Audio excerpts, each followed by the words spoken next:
Hey everyone, as I've been reflecting the past 2 weeks, man, it seems almost harder to hear God's voice right now during quarantine than it has ever before. We're constantly on our phones, constantly on our computers, constantly around kind of a crazy busy household. And it seems like God's voice is so far and so distant, and we're almost waiting kind of for a loud thunder to hear God's voice. But in First Kings, we see something completely different. So I'm going to read that verse, a couple verses for you guys, and we're going to talk about it really quick. So it says in verse 11 of chapter 19 in First Kings, "And he said, 'Go out and stand on the mount before the Lord.'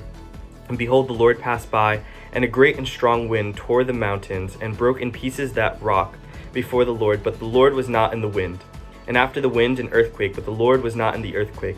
And after the earthquake, a fire, but the Lord was not in the fire. And after the fire, the sound of a low whisper.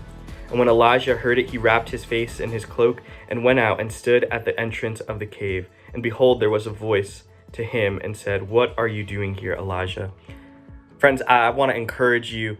God isn't always speaking kind of super loudly through everything that's going on. I believe that God speaks to us in a small whisper. So I want to challenge you in the midst of your busy day, take time to just sit in solitude with the Lord and ask him, "God, what do you want to speak to me?" And just listen. Listen to that quiet, still voice that's speaking to you. And I promise that God wants to speak to you today. So comment below what he spoke to you as you took time away from everyone and everything today.